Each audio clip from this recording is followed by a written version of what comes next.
अंत नहीं है कर्मकांड का। और ये भगवान के द्वारा घोषित है, कोई नहीं जान सकता उसके रहस्य को। और ये भी है, कर्म से कर्म नष्ट भी नहीं होंगे। तैस्तान्य घान पूयन्ते, खाली पाप नष्ट हो जाएगा, अंतःकरण भी शुद्ध नहीं होगा। तो एक ज्ञान मार्ग, उस पर विचार किया गया। तो उसके लिए तो भयानक, पहले ही एटम बम आ गया। शांत हो जाओ पहले, उसके बाद आओ हमारे पास। साधन चतुष्टय संपन्न,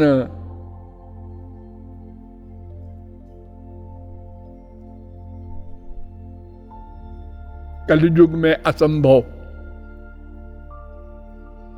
और अगर सतयुग में संभव भी था तो पता चला कि उसका बार बार पतन हो जाता है और अंतिम सीमा पर पहुंचकर भी पतन हो जाता है। वेद व्यास ने कहा ब्रह्मा के द्वारा, आरुह्य कृच्छ्रेण परम पदम ततः पतन्ति। 10:2-32। शंकराचार्य ने भी कहा, आरूढ़ योगोपि निपात्यतेधा। मनु ने भी कहा, ज्ञानम क्षरति।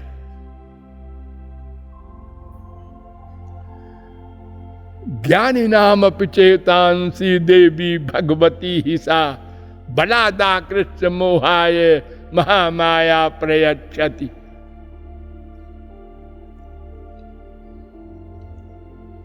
तो माया इतनी बलवती है कि कोई भी कर्मी हो, ज्ञानी हो, योगी हो, कोई हो,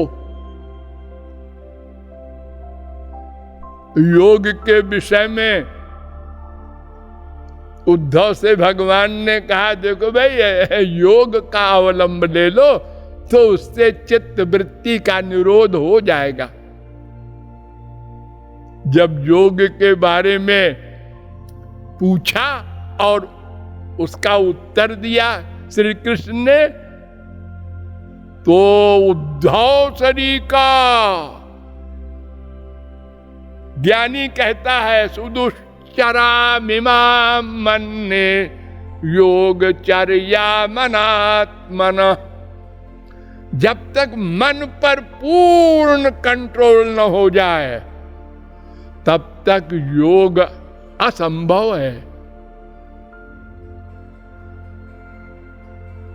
और अगर वो अब चला भी जाए आगे निर्विघ्न, तो असंप्रज्ञात समाधि ही उसकी अंतिम सीमा है।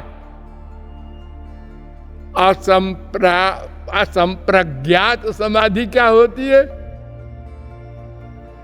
आत्मविस्मृति समाधि। मंडल ब्राह्मणोपनिषद 1:10। सब कुछ भूल जाए, सब कुछ। हाँ,